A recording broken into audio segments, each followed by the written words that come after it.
I love Monmouth County. I think it really offers so much to everyone here. We have outstanding education system. We have the love and commitment to the arts. I think it's fundamental to have the arts as part of a functioning community. We all talk about economics, that's great. We have to talk about health and jobs, and that's fine. But if you really want to stir the soul of a community, if you really want to engage people, if you want to get them out and become part and immersed in the culture of a community, you need to have the arts involved with that.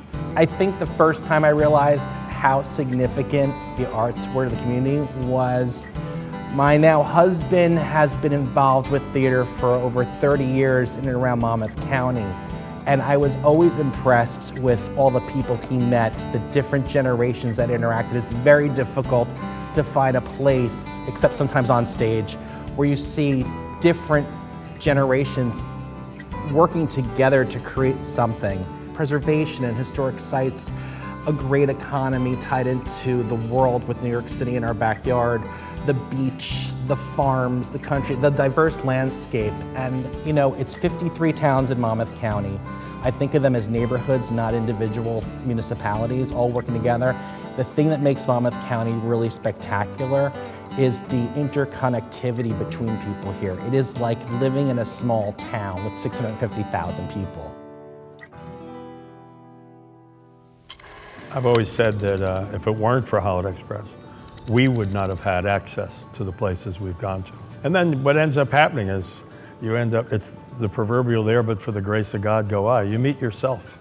You meet yourself at all these places, people in horrendous circumstances. We started in '93, and it was just a small idea I had. From the very beginning, we went up to a place called Better Beginnings in Connecticut, and we were there with basically kids who had kids.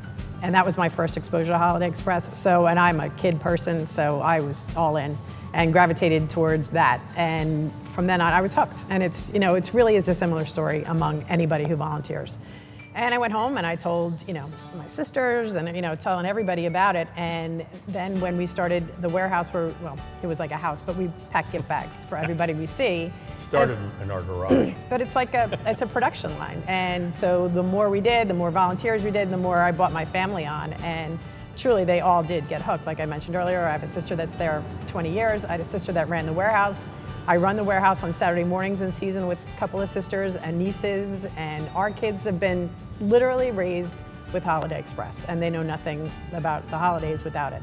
We like to think that music saved Asbury Park, kept it alive anyways. It was a family thing. My dad played, my grandfather played. There was always music around the house. It was part of, our family was very ethnic. It was part of the tradition that people played instruments. So I grew up hearing all kinds of different music, everything from country and western to ethnic to swing music to standards. And then my aunts and uncles were into rock and roll, so I got exposed to rock and roll at a very young age. And we did two projects, legacy projects. We re-released an album that was probably our most successful record called Have a Good Time But Get Out Alive. And then we released American Babylon that I did with Bruce. So we weren't totally not doing anything, but we had those two records going on, and plus we set out a couple years during the pandemic. There just didn't seem to be any reason to put stuff together. I've been drawing and stuff since basically I could hold a pencil from like being a little kid. My grandfather was an architect and a painter, and my aunt was a painter, so it's just from like a little kid I was always into art. Yeah, so I guess a few years ago, I guess it was during COVID, Madison Marquette wasn't going to have their big Christmas tree lighting because it couldn't have all the people inside the hall. And so they asked if I had an idea of making something like, some kind of arty kind of tree or whatever. So I came up with making this big cardboard Christmas tree. A lot of people were psyched about it, and a lot of people weren't psyched about it because they wanted a real tree and whatever. So there was this controversy, and it got picked up by the press. And from there, it just kind of like went sort of viral on the internet.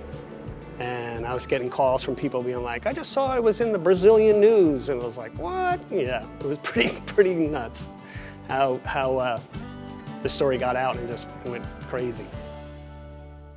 I'm proud to support Monmouth Arts and honored to be recognized for my work in our community. I am always proud to support Monmouth Arts, and I am sincerely honored and humbled to be recognized with this honor in serving my community.